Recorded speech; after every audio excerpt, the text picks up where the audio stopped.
வணக்கம். ஸோ இப்போ வந்து பார்த்தீங்கன்னா நம்முடைய உயர்நீதிமன்றத்தில் வந்து சமீபத்தில் 2 நாளைக்கு முன்னாடி பொது ஆங்கிலம் வேணும் அப்படிங்கிற மாதிரி கேஸ் போட்டிருக்கிறதுல என்ன நடந்துச்சு அப்படிங்கிறத நம்ம சொல்கிறோம். அதாவது அதுக்கு முன்னாடி வந்து டிஎன்பிஎஸ்சியுடைய கிரீவன்ஸ் செல்லுக்கு வந்து பார்த்தீங்கன்னா ஒரு கொஸ்டின் ரைஸ் பண்ணியிருந்தாங்க. என்ன பண்ணியிருந்தாங்க, 2022 குரூப் 4ல் வந்து ஆங்கிலத்தால் நீக்கப்பட்டது. இது தொடர்பாக தங்களிடம் பல மாணவர்கள் கேட்டபோது அரசாணை 133 மனிதவள மேம்பாட்டுத்துறை தான் இவ்வாறு மாற்றம் செய்தது அப்படிங்கிற மாதிரி டிஎன்பிஎஸ்சி சொல்லியிருக்கிறாங்க. டிஎன்பிஎஸ்சி என்ன சொல்லியிருக்கிறாங்க, ஹியூமன் ரிசோர்ஸ் டிபார்ட்மெண்ட்டுடைய கவர்மெண்ட் ஆர்டர் 133 தான் என்ன சொல்கிறாங்க அப்படின்னா, நாங்கள் வந்து ஜென்ரல் இங்கிலீஷ் வேணும்னு சொல்கிறாங்க, அதுபடி தான் நாங்கள் பண்ணியிருக்கணும் அப்படிங்கிற மாதிரி டிஎன்பிஎஸ்சி சொல்லியிருக்கிறாங்க. இது வந்து மிக சுத்த பொய், இது வந்து வடிகட்டின பொய்.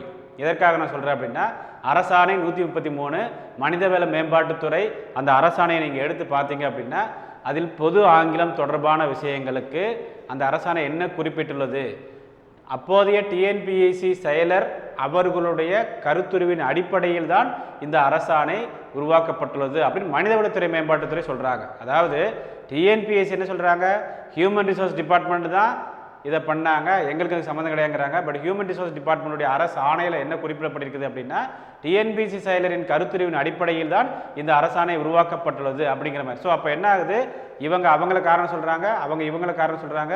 ஜட்ஜு 2 பேரையும் கேள்வி கேட்குறாரு, 2 பேரும் பதில் சொல்ல முடியாமல் திணறாங்க. ஜட்ஜ் என்ன பண்ணிட்டாரு, சிரிச்சுக்கிட்டே சரி ஓகே 30ஆம் தேதி டைம் கொடுக்குறேன், இல்லை உங்களால் எந்த பதிலும் சொல்ல முடியல அப்படின்னா ரிட் பெட்டிஷன் போட்டிருக்காருல்ல அவருக்கு ஃபேவராக நான் ஜட்ஜ்மெண்ட்டை கொடுத்துருவேன் அப்படிங்கிற மாதிரி சொல்லிட்டார். ரிட் பெட்டிஷன் போட்டிருக்கிறது யார், இந்த முடிவால் பாதிக்கப்பட்ட பொது ஆங்கிலம் தேர்வர்கள். அவர்களுக்கு சாதகமாக ஜட்ஜு வந்து பார்த்தீங்க அப்படின்னா ஒரு ஆர்டர் கொடுக்குறாரு. என்ன ஆர்டர் கொடுப்பார் ஜட்ஜு, அவங்க எதை சேலஞ்ச் பண்ணியிருக்கிறாங்க, குரூப் 4 நோட்டிஃபிகேஷனே சேலஞ்ச் பண்ணியிருக்கிறாங்க. ஸோ குரூப் 4 தேர்வு அறிவிப்பையே ரத்து செய்வதற்கு நீதிமன்றத்திற்கு நீதியரசருக்கு அதிகாரம் உள்ளது. அதுக்காக நம்ம இந்த இது சொல்கிறோம். ஸோ கோர்ட்டில் நடந்தது இதுதான். ஆல்ரெடி டிஎன்பிஎஸ்சி கிரீவன்ஸ் செல்லில் வந்து பார்த்திங்கன்னா கேட்டதுக்கு நாங்கள் எந்த சேஞ்சும் பண்ணலை, பொது ஆங்கிலம் நீக்கியது நம்முடைய மாநில அரசின் மனிதவள மேம்பாட்டுத்துறை தான் என்று டிஎன்பிஎஸ்சி தெளிவாக குறிப்பிட்டுள்ளது.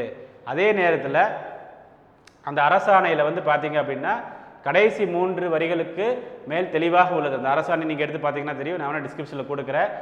இந்த அரசாணை டிஎன்பிஎஸ்சி செயலாளர் அவர்களின் கருத்துருவின் அடிப்படையில் தான் மனிதவள மேம்பாட்டுத்துறை கொண்டு வந்துள்ளது. அப்படி இருக்கும் பொழுது அந்த துறை தான் பதில் சொல்ல வேண்டுமே தவிர நாங்கள் பதில் சொல்ல தேவையில்லை அப்படிங்கிற மாதிரி டிஎன்பிஎஸ்சி தெளிவாக சொல்லிட்டாங்க. பட் இதில் ரொம்ப முக்கியமான விஷயம் என்ன அப்படின்னா, இது வந்து தமிழக அரசின் கொள்கை முடிவு எப்போதுமே அவங்க சொல்கிறது தான். இது தமிழக அரசின் கொள்கை முடிவு. தமிழக அரசின் கொள்கை முடிவு என்னன்னா அந்த துறையினுடைய கொள்கை முடிவு. அந்த துறை கீழே தான் மனிதவள மேம்பாட்டு துறை கீழே தான் வந்து பார்த்திங்கன்னா இந்த சாப்டர்ஸ் எல்லாமே வருது. பட் என்னதான் இருந்தாலும் மனிதவள மேம்பாட்டுத்துறை தான் இதற்கு முக்கிய பொறுப்பு என்று டிஎன்பிஎஸ்சி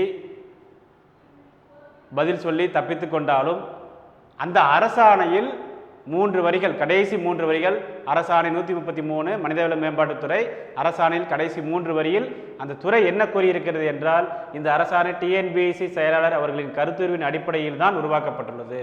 ஸோ இப்போ இங்கே யார் தப்பு பண்ணுறாங்க, டிஎன்பிஎஸ்சி தான் தப்பு பண்ணுறாங்க. ஒரு கோர்ட் அப்படிங்கிறது வந்து பார்த்திங்க அப்படின்னா இருதரப்பு நியாயங்களையும் விசாரித்து ஒரு ஜட்ஜ்மெண்ட் கொடுக்கக்கூடிய ஒரு இடம்.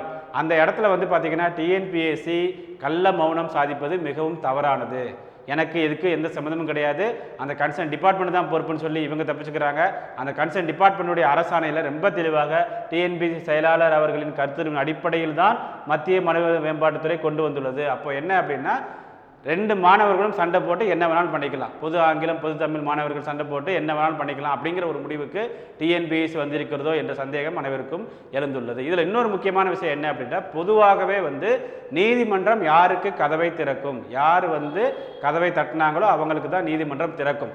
ஸோ அப்படி இருக்கும் பொழுது உங்களுக்கு ரொம்ப முக்கியமாக நம்ம என்ன சொல்கிறோம் அப்படின்னா, பொது ஆங்கிலம் வேணும் அப்படின்னு சொல்லி கேஸ் யாரெல்லாம் போட்டிருக்காங்களோ அவங்களுக்கு மட்டும் பொது ஆங்கிலம் நீங்கள் எழுதலாம் அப்படிங்கிற மாதிரி நீதிமன்றம் கொடுத்தாலும் சொல்ல முடியாது, பண்ணுறதுக்கு வாய்ப்புகள் இருக்குது. என்ன காரணத்தினால நம்ம அதை சொல்கிறோம் அப்படின்னா, பொதுவாகவே நீதிமன்றம் யார் கதவை தட்டுகிறார்களோ அவர்களுக்கு சாதகமாக தீர்ப்பு கொடுக்கும். அப்போ வந்து பார்த்திங்க அப்படின்னா ஒரு 100 பேர் இன்றைக்கி கேஸ் போட்டிருக்கிறாங்க அப்படின்னா அந்த 100 பேருக்கு மட்டும் தான் ஜெனரல் இங்கிலீஷ் எழுதுறதுக்கு வாய்ப்பு கிடைக்குமா, மற்ற எல்லாருமே ஜெனரல் தமிழ் தான் எழுதணுமா அப்படிங்கிற கேள்விகளாக மேலும் கண்டிப்பாக அதற்கு வாய்ப்பு இருக்கிறது. ஸோ அப்போது ஜெனரல் இங்கிலீஷ் வேணும் அப்படிங்கிற மாதிரி யாரெல்லாம் இங்கிலீஷ் மீடியம் ஸ்டூடெண்ட்ஸை படிச்சிங்களோ அவங்க எல்லாருமே வந்து பார்த்திங்க என்ன பண்ணலாம், எங்களுக்கு ஜெனரல் இங்கிலீஷ் வேணும் அப்படிங்கிற மாதிரி கேஸ் போடுறதுக்கு தயாராகலாம். ஸோ அதுக்கு வந்து பார்த்தீங்கன்னா ஒரு டெலிகிராம் குரூப் இருக்குது, justice for general English students அப்படிங்கிற ஒரு டெலிகிராம் குரூப் இருக்குது. அந்த டெலிகிராம் சேனல் வந்து பார்த்தீங்கன்னா டிஸ்கிரிப்ஷனில் கொடுக்குறேன். தயவு செய்து இது உங்களுடைய வாழ்க்கை, இது புரிஞ்சுக்கோங்க. பொது ஆங்கிலம் எழுதக்கூடிய தேர்வுகள் இது வந்து உங்களுடைய வாழ்க்கை.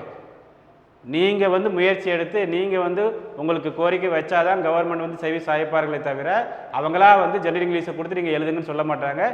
இது மிகவும் ஒரு அருமையான ஒரு வாய்ப்பு. எப்போதுமே வாய்ப்பு வந்து பார்த்திங்கன்னா ஒரு சேர நிகழாது.